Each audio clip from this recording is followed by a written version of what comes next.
ये सिर्फ नॉर्मल शादी नहीं है, ये प्रॉपर अप्रोप्रिएट लव जिहाद है और इस्लामिक जिहादी और रेडिकल इस्लामिस्ट और पीएफआई की मिली जुली ये लव जिहाद का पूरा कार्रवाई किया गया है।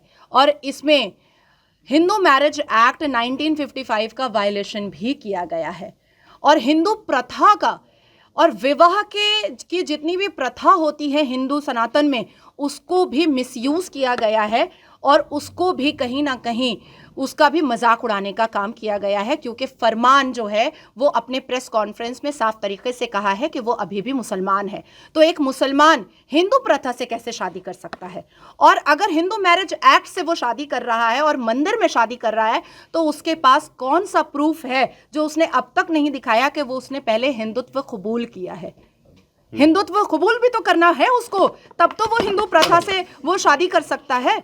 तो यहाँ पर violation of Hindu marriage act आ रहा है, हिंदू रिलीजन को हर्ट करने का और मिसयूज करने का बहुत बड़ा एक क्राइम आ रहा है। और दूसरा कि शर्जील इमाम जैसे ही अपने भाई की शादी के पैरोल में बाहर आया है, वैसे ही ये जितने भी टेररिज्म ऑर्गेनाइजेशन हैं वो एक्टिव हो चुके हैं। और अभी हालिया में हमने उत्तर प्रदेश में जहांगीर पीर को देखा था, जलालुद्दीन को, कि किस तरीके से वो लव जिहाद का पूरा स्ट्रैटेजी चला रहा था।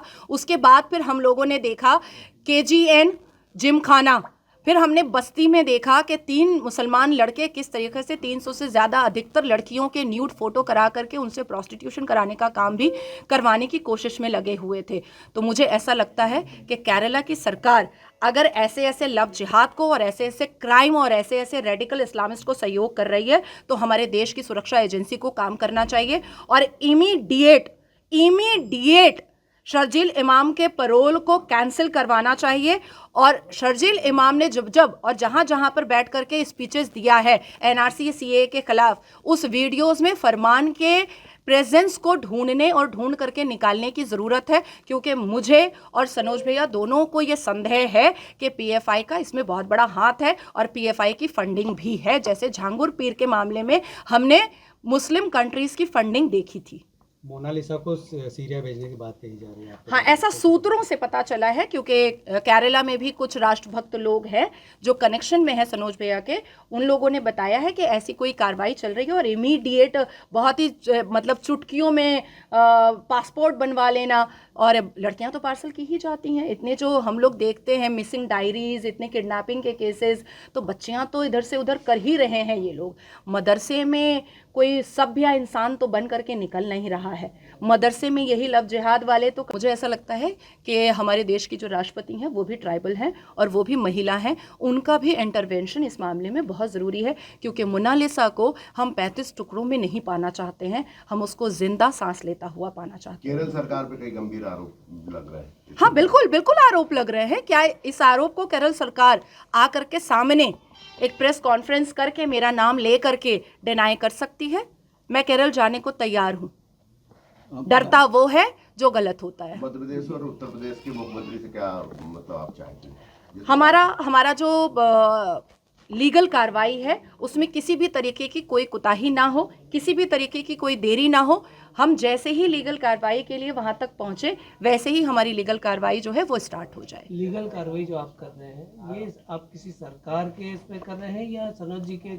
मैं सनोज जी के सपोर्ट से कर रही हूँ, परिवार के साथ। बिल्कुल। बेसिकली जो कंप्लेनेंट होंगे वो उसके माता पिता होंगे और सनोज जी होंगे and I am the council. Madhya Pradesh सरकार के किसी मुख्यमंत्री या मंत्री से आप शायद हमारी कल मुलाकात हो रही है उनसे, किनसे बात करेंगे? डायरेक्ट CM से बात होगी, क्योंकि मुद्दा बड़ा है, एक बेटी का मामला है, मध्य प्रदेश की ट्राइबल बेटी का मामला है।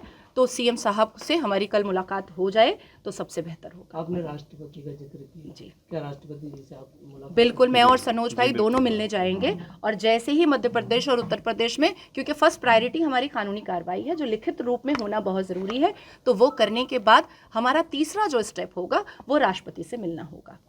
आप भी मुस्लिम हैं जी। लव जिहाद जिस तरह से चल रहा है पूरे देश में, क्या लग रहा है आपको कि ये बाहरी ताकत है या सिर्फ देश के लोग ही कर रहे हैं? लेट मी करेक्ट यू, मैं सिर्फ मुस्लिम नहीं, मैं सनातनी मुसलमान हूँ जो भारत माता की जय और वंदे मातरम पूरे शान से बोलती है। ठीक है। दूसरी बात आती है कि डेफिनेटली अल कुरान के सूरह तौबा में आप जाइएगा 9:5 में, वहाँ पर भी बहुत सारी बातें डिसबिलीवर के लिए लिखी हुई हैं। और दावत इस्लाम ये हमारे कुरान में भी है और इस्लाम में भी है। तो ये जो कन्वर्शन हो रहा है, चाहे क्रिश्चियंस कर रहे हैं चाहे मुसलमान कर रहे हैं, वो अपने अपने आसमानी किताब, कुरानिक किताब और इबादत वाली किताबों के हवाले से ही कर रहे हैं। ये कहा जा रहा है कि फरमान तो आपके साथ ही काम कर रहे थे, सनोज जी के साथ। मेरे साथ नहीं, no no no no, it's मेरे अ साथ रॉन्ग नहीं एलिगेशन। कुछ काम करा It's था a wrong फरमान। और allegation. फरमान ने तो मुझे हिडन करके, मतलब मुझे तो जानकारी भी नहीं थी कौन सी फिल्म बनाने वाले हैं लोग। तो वो फरमान और उसकी जो कंपनी, उसके पीछे जो PFI था, वो नहीं चाहता था कि सनोज मिश्रा तक कोई इन्फॉर्मेशन लीक हो। तो मुझे हर एक चीज़ हिडन रखी गई थी। और मैंने इसका नाम ही तब सुना जब मैंने देखा कि मंदिर में लोग शादी और ये सब का जो ड्रामा वहाँ चल रहा था केरल में, तब मैंने पहली बार इसके बारे में देखा और इसको जाना था। ये फाइल की कार्रवाई कब तक कर रहे हैं? जी बस कल सुबह जी।